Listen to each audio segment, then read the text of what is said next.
IPL जो है वो दुनिया की नंबर 1 लीग है। उसके अंदर जितने भी प्लेयर्स खेलते हैं वो बहुत बड़े बड़े प्लेयर होते हैं। और पीएसएल आप दूसरी तरफ देख लें, पीएसएल के अंदर जो भी खेलते हैं वो डैमेज खेलते हैं। जो कह लें कि जो डैमेज हो चुके हैं, जो आईपीएल पिक नहीं कर रहा, वो पीएसएल में आ जाते हैं। और पीएसएल की कह लें कि अगर वहाँ से 15 का टैलेंट निकलेगा तो पाकिस्तान के अंदर से 8-10 का निकलना चाहिए, ठीक है, ओके। No doubt. लेकिन हमने अगर प्रीवियस प्रैक्टिसेस देखें जो पिछले सालों के अंदर है, इतना पीएसएल अभी मैच्योर नहीं हुआ है ठीक है। कि आईपीएल के अब तक जितने मैचेस हुए हैं हमें नजर आया है भाई young talent dominance in IPL. आपको क्या लगता है सर, अगर हम आईपीएल और पीएसएल की बात करें इस दफा आईपीएल या फिर पीएसएल, कौन ज्यादा टैलेंट हंट करके हमें दिखाएगा? हमने इस आईपीएल के अंदर फर्स्ट टाइम देखा है कि एमएस धोनी नॉट आउट है और सीएसके की टीम हार रही है। रीज़न क्या है कि उन्होंने यंगस्टर को फ्रंट पे किया हुआ है, ठीक है। और जब आप इंडिया बिल्कुल निकाल सकता है। इंडिया टीम में कह लें कि जिस तरह कोई भी ऐसा आईपीएल के जितने भी मैच हैं सारे मैचेस को फॉलो कर रहे हैं। हर मैच के अंदर कह लें कि इंडियन जो प्लेयर परफॉर्मेंस करते हुए नज़र आ रहे हैं और नए नए नाम आ रहे हैं कि जिन आईपीएल की अगर आप बात करें तो आप वहाँ पे देखें कि विराट कोहली कोचिंग करता हुआ दिखाई दे रहा है। रोहित शर्मा जो है वो इम्पैक्ट प्लेयर के तौर पे आ रहा है, ठीक है। वो हार्दिक पांड्या को, स्काई को वो सामने प्रमोट कर रहे हैं। वो रजत पाटीदार इस तरह कह लें सेंचुरी कर रहे हैं और बड़ी अच्छी कह लें कि जो टैलेंट निकल रहा है आईपीएल के अंदर से। आईपीएल इंडिया जो है वो अगर टीम बना भी सकता है, ये भी बात। एमएस धोनी कितना बड़ा नाम है, आप उसको देखें वो 9वें नंबर पर आ रहे हैं बैटिंग करने, मतलब 7वें 8वें 9वें पे। रीज़न क्या है, वो यंगस्टर को भेज रहे हैं कि मैच हार रहे हैं जीत रहे हैं उससे फ़र्क नहीं पड़ रहा है। यंगस्टर को फ्रंट पे करते हैं तो फिर आपका यंगस्टर उसी तरह निखर के सामने आता है। आप तरह की कोई इतनी बड़ी हाइप नहीं है, कोई पीएसएल इस तरह का कह लें कि कोई इतने बड़े मैचेस नहीं दिखा रहा, कोई बड़े प्लेयर नहीं दिखा रहा। आईपीएल जो है उसे दुनिया मानती है और आईपीएल जो लीग है वो कह लें कि बहुत बड़ी है। Hello viewers, अस्सलाम वालेकुम Pakistan, this is your host Shamna Adil and we are talking about IPL and PSL. We know कि भाई IPL के right now जितने मैचेस हो चुके हैं, जितनी टीम्स एक दूसरे से भिड़ चुकी हैं, कमाल की फाइट नजर आई है, कमाल की एंटरटेनमेंट दी है।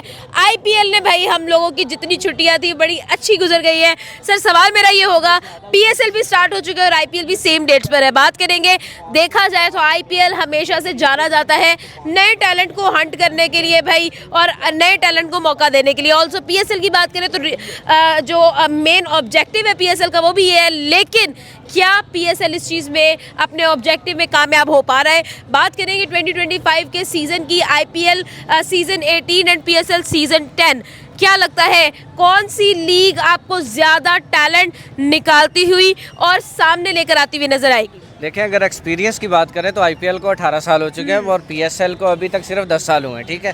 तो मतलब आधा तकरीबन डिफरेंस है इनके अंदर। तो साफ ज़ाहिर है अगर वहाँ से 15 का टैलेंट निकलेगा तो पाकिस्तान के अंदर से 8-10 का निकलना चाहिए, ठीक है, नो डाउट। लेकिन हमने अगर प्रीवियस प्रैक्टिसेस देखें जो पिछले सालों के अंदर है, इतना पीएसएल अभी मैच्योर नहीं हुआ है कि उस तरह से टैलेंट निकल सके, ठीक है। पाकिस्तान के अंदर मेरे ख्याल में पीएसएल में अगर अभी तक कोई लड़के निकल कर आए हैं तो 2017 की चैंपियन ट्रॉफी हम उन्हीं लड़कों से जीते थे, ठीक है। हमारे पास बाबर आजम, फ़खर जमान, उसके बाद अभी साइम अयूब है, हारिस है, हसीबुल्ला है, जमान खान है, हसीबुल्ला खान एक बॉलर है, एहसानुल्लाह है, ठीक है। ये सारे पीएसएल का टैलेंट है, शाहनवाज धानी, ठीक है, ये पीएसएल का टैलेंट है। अब देखें ये पीएसएल का टैलेंट, रीज़न क्या है कि नो डाउट ये पीएसएल से आए, ठीक है, लेकिन इनको मतलब इन दी एंड तो बैकफुट पे जाना चाहिए ना कि नए लड़के जो है वो फ्रंट पे आ सके, ठीक है। आप देखें लाहौर कलंदर की तरफ से अभी भी फ़खर जमान ओपनिंग कर रहा है, ठीक है। पिशावर की तरफ से बाबर ओपनिंग नहीं छोड़ रहा है, ठीक है। शोएब मलिक है वो अभी तक पीएसएल खेल रहा है, मोहम्मद हफीज़ है वो अभी तक पीएसएल खेल रहा है, ठीक है। तो मतलब आपको कोचिंग की तरफ जाना चाहिए, आपको इम्पैक्ट प्लेयर की तरफ जाना चाहिए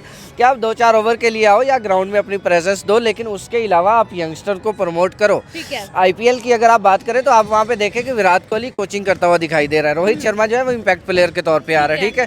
वो हार्दिक पांड्या को, स्काई को वो सामने प्रमोट कर रहे हैं। वो रजत पाटीदार को, वो पाडिक्कल को, उनको प्रमोट करते हुए दिखाई दे रहे हैं, ठीक है। एमएस धोनी कितना बड़ा नाम है, आप उसको देखें वो 9वें नंबर पर आ रहे हैं बैटिंग करने, मतलब 7वें 8वें 9वें पे। रीज़न क्या है, वो यंगस्टर को भेज रहे हैं कि मैच हार रहे हैं जीत रहे हैं उससे फ़र्क नहीं पड़ रहा है। हमने इस आईपीएल के अंदर फर्स्ट टाइम देखा है कि एमएस धोनी नॉट आउट है और सीएसके की टीम हार रही है। रीज़न क्या है कि उन्होंने यंगस्टर को फ्रंट पे किया हुआ है, ठीक है।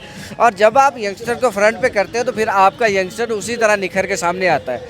आप देखें कि 10 साल का पीएसएल हो चुका है, आप इवन 100 की बात कर लें, बिग बैश की बात कर लें, बीबीएल की बात कर लें, किसी ने अभी तक हार्दिक पांड्या पैदा क्यों नहीं किया?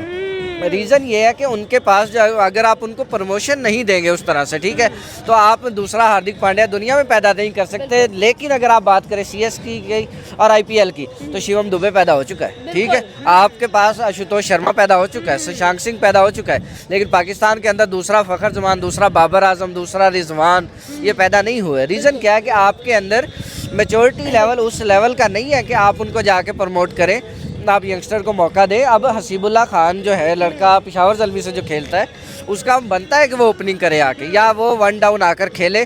अगर हारिस और साइम ओपन करते हैं, ठीक है, फिर भी वो वन डाउन खेले। बाबर को मिडल में चले जाना चाहिए, ठीक है, नो डाउट। मैं ये नहीं कह रहा कि बाबर को बिल्कुल ही साइड पे कर देना चाहिए, नो डाउट। जिस तरह की उसकी आजकल फॉर्म चल रही है, थोड़ी लाइमलाइट उसकी बनती है, हर तरह से बनती है, ठीक है, लेकिन जब आपका क्रिकेटिंग स्ट्रक्चर ही इतना मैच्योर नहीं है, बाबर को पता है कि मैं PSL में रन्स करूंगा तो मेरी इंटरनेशनल टीम में जगह पक्की है, ठीक है, फिर वो कैसे जगह बनाएगा, कैसे वो जगह छोड़ेगा। बाबर तो खुद कहेगा मैंने ओपनिंग करनी है, रिजवान खुद कहेगा मैंने जाके ओपनिंग करनी है, फ़खर भी कहेगा मैंने ओपनिंग करनी है। जब आप उनको एक लाइमलाइट के अंदर रखते हो ना, क्वेश्चन मार्क उनकी परफॉर्मेंस पे हर वक्त रखते हो, तो उसके बाद यही रिजल्ट निकलते हैं। तो आपका क्लियर मैंने मेरे ख्याल सवाल कर दिया कि भाई कहाँ से ज़्यादा टैलेंट निकलेगा और उसकी रीज़न क्या हो सकता है। आपको क्या लगता है IPL में लोग ये कह रहे हैं कि भाई India can make a new young playing 11 of T20I from IPL? इस साल के जो डेब्यूटेंट्स हैं उससे एक नई टीम बन सकती है। आप इस बात से एग्री करेंगे? मैं डेफिनेटली एग्री करूंगा, और वही जो यंग डेब्यूटेंट की टीम होगी ना, वो इंडिया A को बीट कर सकती है। मेरे ख्याल में इस हद तक उनके अंदर टैलेंट है। आप देखिए, अगर आप सुरेश अय्यर की कप्तानी के अंदर एक यंग टीम दे देते हैं, आप शुभमन गिल की कप्तानी के अंदर एक टीम दे देते हैं, ठीक है, अक्षर पटेल जो है जिसने आज का मैच हराया वहाँ पे जाके RCB को, दिल्ली कैपिटल का जो कैप्टन है, ठीक है, आप उसकी कप्तानी में टीम दे देते हैं, आपको क्या लगता है वो रोहित शर्मा को स्टैंड करने देगा, वो MS धोनी को स्टैंड करने देगा, विराट को स्टैंड करने देगा? नहीं। आपके यंगस्टर इंडिया के अंदर जो यंग IPL की टीम बनेगी, नो आप यकीन माने कि वो उस टीम को हरा सकती है जिसने T20 वर्ल्ड कप जीता हुआ है, जिसके अंदर हार्दिक पांड्या, जिसके अंदर वही सुरेश अय्यर जाके खेल रहा है जब उनके पास नहीं होगा, ठीक है, तो उसी के अंदर रोहित शर्मा, वही विराट कोहली, वही जसप्रीत बुमराह, वही सिराज, ठीक है। लेकिन जब रिजल्ट निकलेगा, जब यंग टैलेंट अपने एग्रेशन के साथ जाएगा, आप उनका एक लड़का निकला है प्रियांश आर्या, ठीक है, उसने मेरे ख्याल कोई 40 बॉल्स के ऊपर 103 किया, 39 बॉल्स पे 100, ठीक है। आप अंदाज़ा करें उसकी परफॉर्मेंस का कि उसके अंदर एक कॉन्फिडेंस कितना होगा कि उसके पीछे उस वक्त MS धोनी खड़ा था, वो इस चीज़ का प्रेशर नहीं ले रहा, उसको पता है कि विद इन अ सेकंड ये बंदा मुझे आउट कर सकता है स्टंप के अंदर, लेकिन उसके बावजूद उस बंदे ने कोई परवाह नहीं की।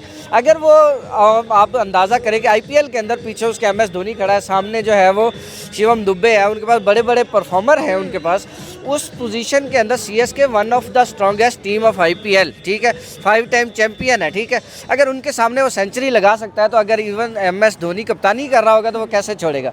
नहीं छोड़ेगा, और ये बीट कर सकते हैं।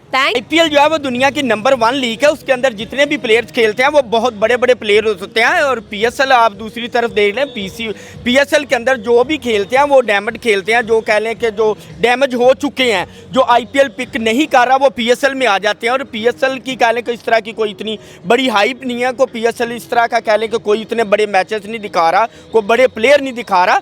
IPL जो है उसे दुनिया मानती है, और IPL जो लीग है वो कह लें कि बहुत बड़ी है। मुझे ये बताइए, आपको क्या लगता है, लोग कह रहे हैं कि IPL से जो डेब्यूटेंट निकाले गए हैं इस दफ़ा, जिन्होंने परफॉर्मेंस दी है, India can make a young playing 11 of T20I, तो आपको लगता है कि इस तरह से वाकई में IPL का जो टैलेंट इस दफ़ा हंट किया गया है उसमें से इंडिया एक नई टीम निकाल सकती है? इंडिया बिल्कुल निकाल सकता है। इंडिया टीम में कह लें कि जिस तरह कोई भी ऐसा IPL के जितने भी मैच हैं सारे मैचेस को फॉलो कर रहे हैं, हर मैच के अंदर कह लें कि इंडियन जो प्लेयर परफॉर्मेंस करते हुए नज़र आ रहे हैं, और नए नए नाम आ रहे हैं कि जिनका हमें अभी तक कोई रट्टा ही नहीं लग रहा, कि समझ ही नहीं आ रही कि क्या है। हर के अंदर कह लें कि डेब्यू कर रहे हैं, और जिस तरह कह लें सेंचुरी कर रहे हैं, और बड़ी अच्छी कह लें कि जो टैलेंट निकल रहा है IPL के अंदर से, IPL इंडिया जो है वो अगर टीम बना भी सकता है, ये भी बात। आपको क्या लगता है जो नई टीम निकालेंगे वो लोग, वो हमारी टीम को टक्कर दे सकेंगे? इंडिया जो है ना, इंडिया का कुछ कह नहीं सकते। इंडिया जो है वो क्रिकेट में बहुत आ गया। इंडिया के जिस तरह प्लेयर खेलते हैं इंडिया में, वो कहा जाता है कि ईंट उठाएं तो प्लेयर निकलता है, और वो टक्कर हमें तो खैर बांग्लादेश दे रहा है टक्कर, इंडिया तो दूर की बात है। हमें अफगानिस्तान टक्कर दे रहा है, जिन्हें हमने क्रिकेट खिलाई है, सिखाई है। तो वो दे सकता है टक्कर। मुझे ये बताइएगा लास्ट पर कि आपको क्या लगता है, अगर हम पीएसएल की बात करते हैं तो पीएसएल में से आपको टैलेंट निकलता हुआ इस दफ़ा नजर आ रहा है? क्योंकि इस दफ़ा हम ये भी देख रहे हैं आईपीएल और पीएसएल सेम डेट्स पे है, कोई देखने भी आएगा पीएसएल? पीएसएल नहीं, पीएसएल फ्लॉप हो चुका है। पीएसएल के एक दो सीजन जो शुरू में थे बड़ी अच्छी हाइप थी, तो लेकिन अब पीएसएल फ्लॉप हो चुका है। पीएसएल आप देखें कि कल मैच है, लेकिन इस टाइम तक पीएसएल का कोई अता पता नहीं है, कहीं पे कोई पोस्टर, कहीं पे कोई कह लें भी हमें नज़र नहीं आ रही। क्योंकि हम बरकत मार्केट में रह रहे हैं, बिल्कुल करीब कदाफी स्टेडियम है, और हमें कहीं पे कोई फ्लैक्स लगी नज़र नहीं आ रही कि यार वो कोई मैचेस वगैरह। और हमें आप कह लें कि सोशल मीडिया के ज़रिए पता चल रहा है कि बट कल मैच है पीएसएल का, लेकिन पीएसएल से मुझे नहीं लग रहा कि कोई